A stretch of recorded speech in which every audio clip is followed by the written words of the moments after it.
Boa noite, senhores, boa noite, senhoras, doutores e doutoras. Primeiramente, quero me apresentar para que toda a minha fala não seja, talvez, alvo de comentários de que eu não tenho conhecimento de causa no que estou falando. Sou o professor Tiago Ximenes, professor de Direito Penal. Tenho 2 graduações, uma em computação e outra em Direito. Estou cursando a 9ª pós-graduação. Dentre elas, quero destacar que sou pós-graduado em Direito Penal, Processo Penal, Criminologia e Direito Constitucional. Sou mestre em Direito, reconhecido no Brasil, e na Europa mestre em Criminologia, e estou concluindo o meu doutorado. E resolvi fazer esse vídeo porque tenho N amigos na segurança pública, inclusive também faço parte de um órgão de segurança pública, e que está gerando muitos comentários, muita polêmica, muito disse-me disse. E eu vou tentar esclarecer um pouquinho aqui do que se trata. Na verdade, eu estou falando do habeas corpus de número 15, na verdade, 158.850 da Bahia, onde, por decisão unânime, se colocou em tela a questão da abordagem policial e trataram especificamente das fundadas suspeitas. E aí, pessoal, nós vamos colocar aqui algumas ponderações. A primeira delas é que é uma decisão da 6ª turma do STJ, não é uma súmula e nem tampouco uma súmula vinculante, podemos dizer que é apenas um precedente, né? Então, de fato, ela não é erga omnes, ou seja, gera um efeito para todos, mas é uma decisão tanto quanto importante para esclarecer algumas coisas. E aqui vou fazer algumas críticas também. Então, primeiramente, do que se trata esse habeas corpus? Ele trata-se aqui de uma atitude suspeita, né, de alguém que foi, inclusive, encontrado com produtos ilícitos, porém, pelo habeas corpus, o suspeito, ou acusado, como queiram chamá-lo, ele foi posto em liberdade, visto que o meio no qual as provas foram obtidas foram considerados meios ilícitos, porque a polícia não tinha fundadas suspeitas. Então aqui eu vou ler para vocês algumas partes da decisão, né? Primeiramente do ministro relator, e todos os outros foram de acordo com ele, onde ele diz assim, ó: não satisfazem a exigência legal por si só meras informações de fontes não identificadas, denúncias anônimas. Com todo respeito, com todas as venhas, senhor ministro, eu até posso concordar que muitas vezes são feitas denúncias anônimas com o fim de prejudicar alguém, para vê-la sendo constrangida pela polícia. Concordo.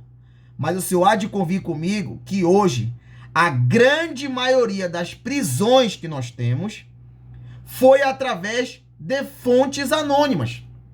Primeiramente, aquela pessoa não vai querer se identificar porque ela tem medo de uma possível represária por parte do criminoso. E o Estado, ele não vai dar conta de proteger todos aqueles que fizeram denúncia.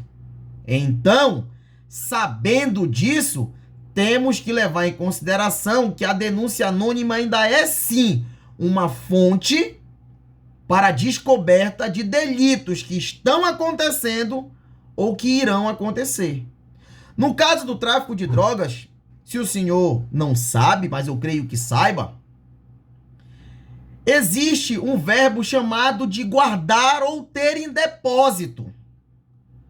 Então, se a polícia, por meio de uma denúncia anônima, adentra numa residência e lá está a droga, me causa muita estranheza dizer que essa prova não vai valer de nada, porque simplesmente foi um acerto. A polícia foi na sorte. Mas calma lá. Imagina os senhores se o senhor não conhece, aqui no estado do Pará, por exemplo, existem 144 municípios, onde muitas vezes o rádio da polícia nem funciona, onde muitas vezes a comunicação com o centro de operações não acontece, onde nas fronteiras entram e saem drogas, porque nós temos aqui N braços de rios.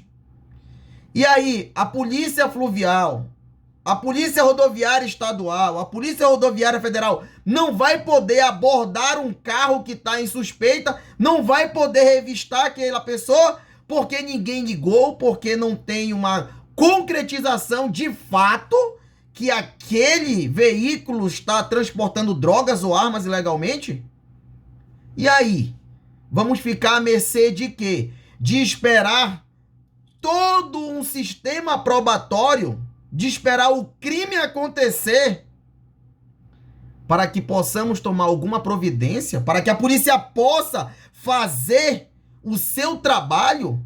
A polícia militar, por exemplo, é a polícia ostensiva. A polícia civil, que é a polícia judiciária, trabalha com fontes de informações. Tanto é que nós temos o Disque Denúncia do 181, onde é mantido em sigilo. Então, para que fizeram esse meio probatório se não pode ser usado? Vou prosseguir. Ou intuições e impressões subjetivas. Senhores, os policiais estão todos os dias na rua. Conhecem exatamente quem são aqueles indivíduos que, inclusive, são reincidentes no mundo criminoso. Conhece o comportamento de quem, quando avista uma guarnição da polícia, tem comportamento de nervosismo. O cidadão do bem, quando avista a polícia, não corre, não fica nervoso, não fica tentando esconder ou ajustar alguma coisa debaixo da camisa. E aí imagina que esse cidadão iria praticar ou vai praticar um homicídio, um roubo. E a polícia passa, simplesmente pelo fato de não ter fundada a suspeita, de acordo com o vosso conhecimento, Vossa Excelência, não pode revistar. Ah, mas aí tem uma questão de racismo estrutural. Não. É só você verificar que nós temos, inclusive, uma teoria, a teoria Broke-Window, que o senhor deve conhecer na criminologia. É a teoria da janela quebrada. Escola de Chicago.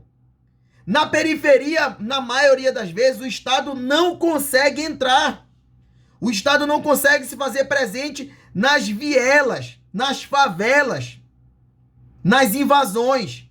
E quando ele não se faz presente, é provado cientificamente de que ali há uma maior probabilidade da delinquência.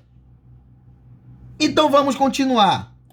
Inatingível e não demonstrável de maneira clara e concreta. Senhor ministro, eu vi todo o relato. O que são maneiras claras e concretas? Me dê o conceito. Ajude a polícia a saber o que ela pode e o que ela não pode.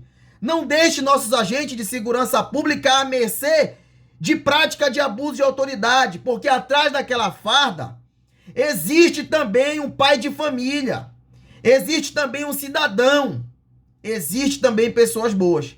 E não me venha com esse discurso de que, mas tem policial que é isso, que é aquilo, que a gente não pode taxar a minoria que pode praticar atos ilícitos, assim como tem em todos os órgãos públicos pessoas que assim trabalham de forma incorreta. Não podemos pegar a maioria e transformá-las em regra. Isso é desproporcional. Isso é injusto com os demais servidores que trabalham de maneira correta na proteção da sociedade, protegendo o bem maior que é a vida, deixando seus lares para proteger aqueles que muitas vezes os apedrejam. Mas eu vou continuar. Apoiados, por exemplo, exclusivamente no tirocínio policial. Senhores, eles estão na rua. Eles conhecem. Eles sabem as atitudes de quem podem ou não estar praticando o crime.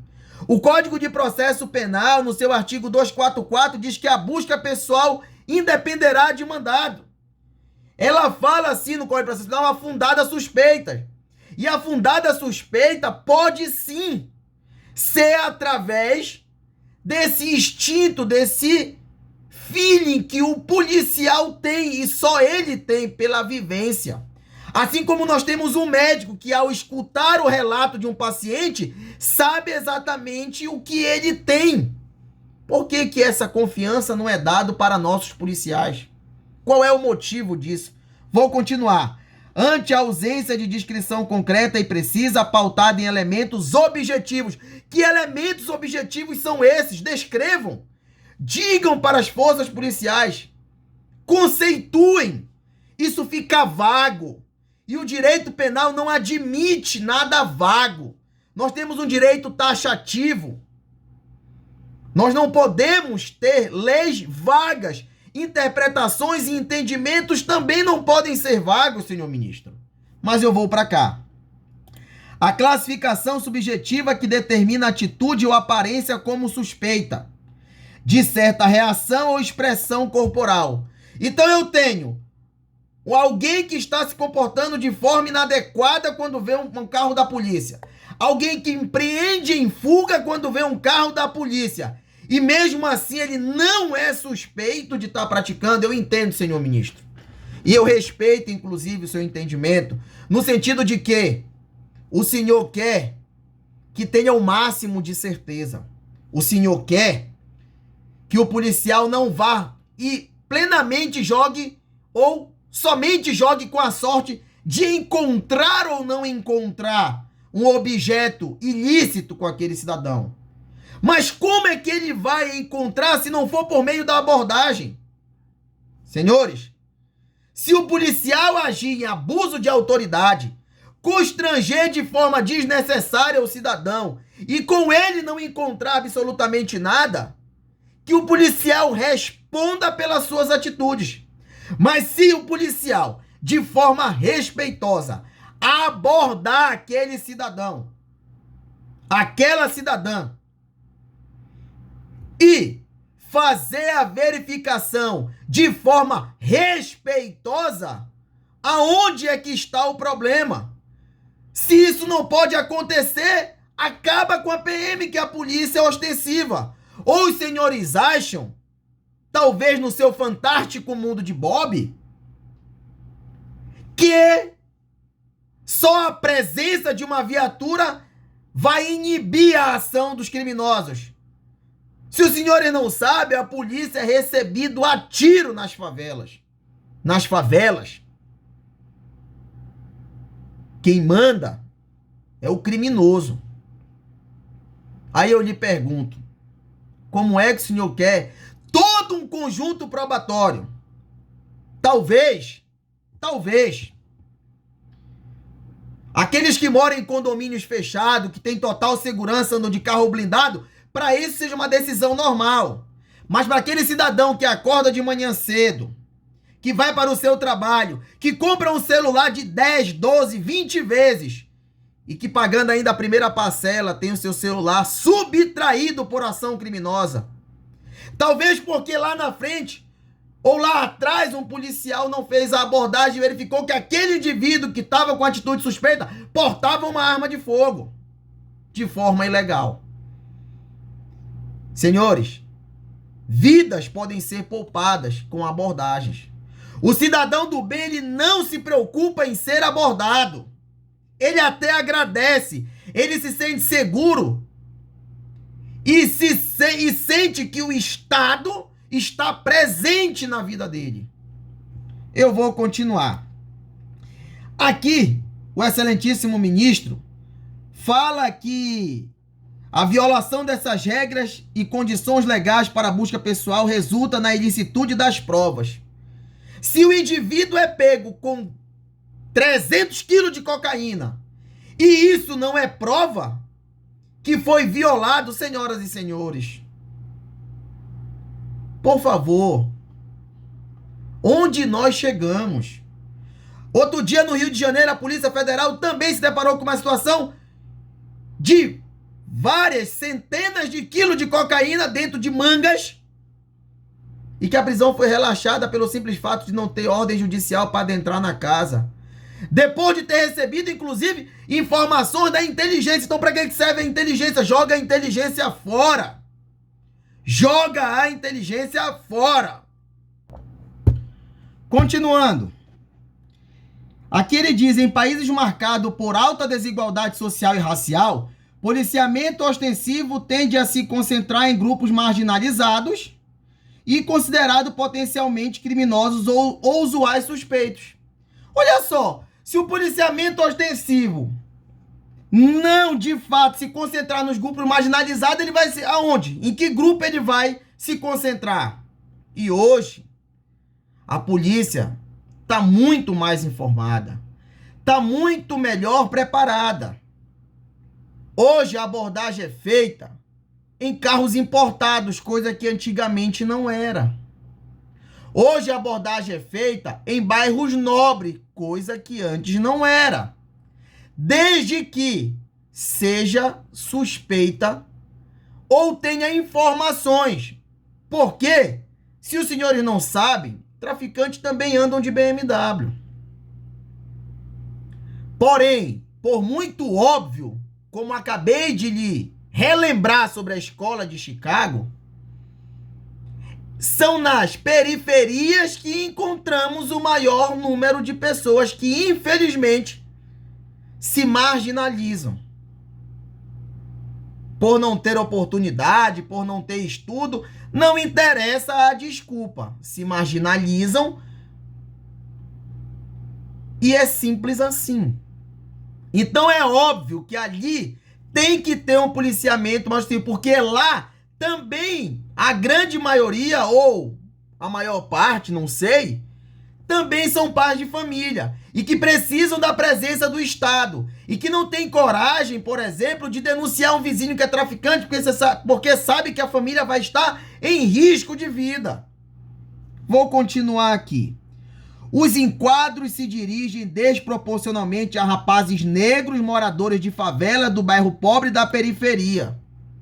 Senhor ministro, quantas vezes o senhor, com todas as vênias, saiu da sua cadeira e foi até a periferia ou foi até as ruas acompanhar um dia de trabalho policial? O senhor afirma isso com base em quê?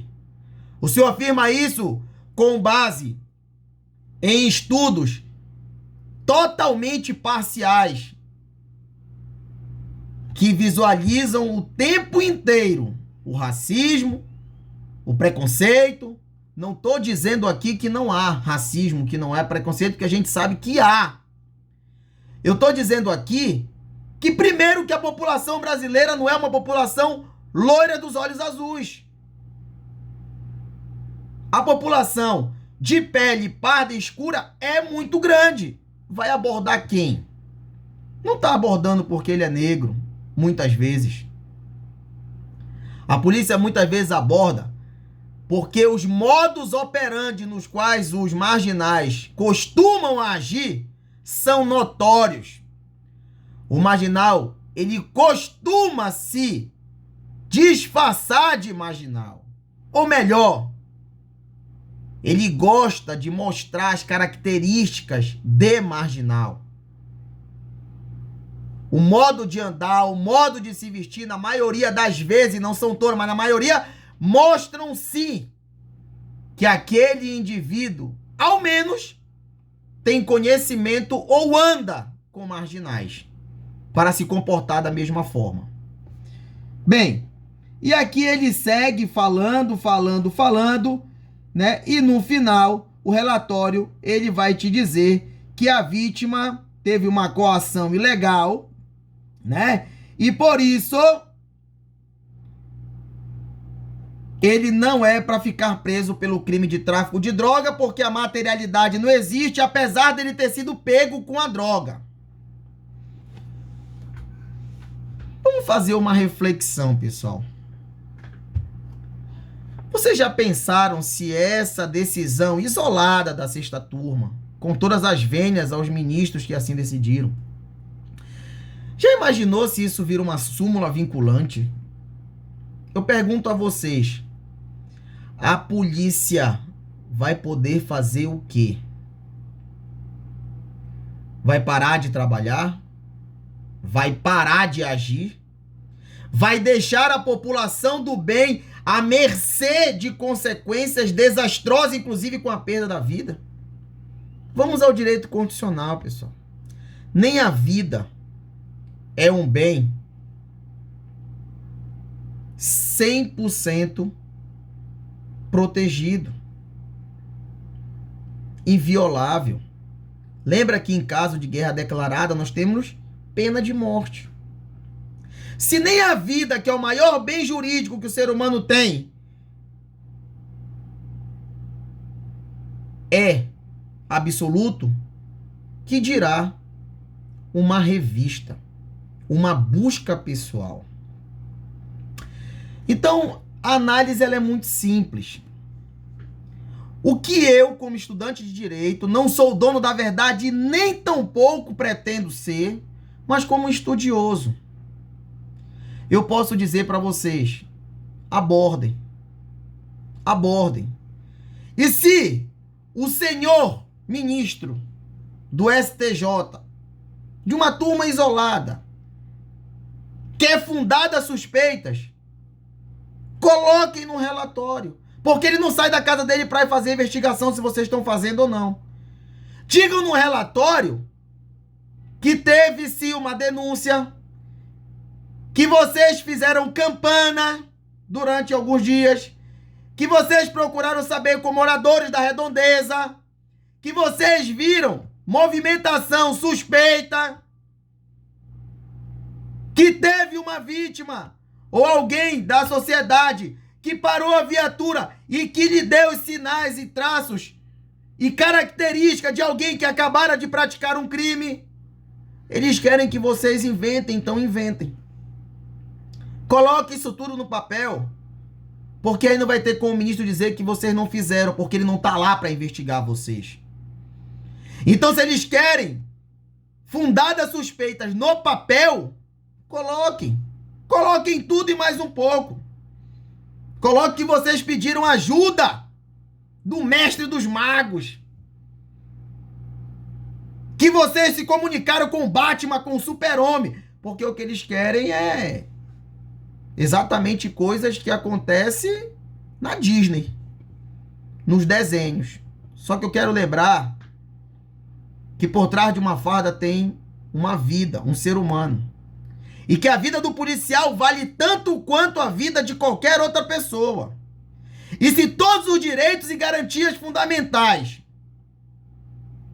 são gritantemente, de forma às vezes exageradas, faladas em altos tons para o mundo inteiro ouvir, que devem ser obedecidas com relação àqueles que estão à margem da sociedade, que nós denominamos como marginais, esses mesmos direitos e garantias devem sim ser aplicados aos policiais e a todos aqueles que são humanos. Porque a nossa Constituição, os nossos direitos e garantias fundamentais, quando internalizado, que viram direitos e garantias fundamentais, lembre-se que antes ele veio do direito do homem. Ele veio de direitos humanos. Inclusive, se você pegar a Carta de São José da Costa Rica, você irá ver que muitos dos direitos fundamentais que tem na nossa Constituição é uma cópia fidedigna. Então, todos os humanos merecem o mesmo respeito. Se o preso tem direito à sua dignidade, o policial também tem. Porque não se pode filmar um preso, porque é abuso de autoridade. Mas se pode filmar um policial trabalhando e agindo no estrito cumprimento do dever legal e jogar nas redes sociais, denegrir a imagem dele e ninguém faz nada. Aquele policial tem família. Aquele policial tem amigos. Aquele policial também tem direito de imagem, também tem a sua honra. Em outro momento, farei um vídeo falando sobre isso, inclusive porque escrevi um artigo falando sobre o direito de imagem do agente de segurança pública no exercício da função. Então, se a abordagem tiver que ser feita, façam. Se querem que fundamente, inventem. Mas não deixe que o cidadão do bem pague. Porque isso para mim é uma omissão. É querer que a polícia se omita do seu dever legal. É querer fantasiar uma coisa que não existe. É pegar um caso isolado que deve ter acontecido algum abuso de autoridade e querer ditar que isso seja precedente para que os outros também sigam o mesmo entendimento. Senhoras e senhores, se com as nossas polícias, em especial a militar, que é a polícia ostensiva, a nossa sociedade já está à mercê dos criminosos, imagine sem a polícia. Estaríamos muito pior. Então, quero dizer aos senhoras e os senhores que aqui eu falei tecnicamente, expus e justifiquei a minha opinião. E o direito de expressão, o direito à liberdade de expressão é de todos. Sem ofensas, como eu fiz. Respeitando, mas criticando e colocando o porquê da crítica. Como estudioso do direito, como professor de direito penal, acredito eu que esta decisão isolada não pode fazer com que você, policial, deixe de abordar. Aborde de forma tranquila, ou melhor, aborde de forma correta. Aborde respeitando também a dignidade da pessoa que está sendo abordada. Explique que a abordagem se faz necessária para a prevenção do crime. Porque a polícia militar, que é a polícia ostensiva, ela tem o dever de prevenir. A polícia civil tem o dever de apurar após a ocorrência do crime. E se por acaso você pegar alguém com armas, com drogas ou foragidos, no papel, coloque que teve sim fundadas suspeitas. Repitam essa palavra. No relatório, delegadas, coloque, houve fundadas suspeitas. Pessoas apontaram o criminoso. Ao chegar perto, verificou-se que ele ficou nervoso, que ele correu. É alguém que já é conhecido da polícia, porque dificilmente você vai abordar alguém que não é conhecido. Que já tem passagem pelo mundo do crime.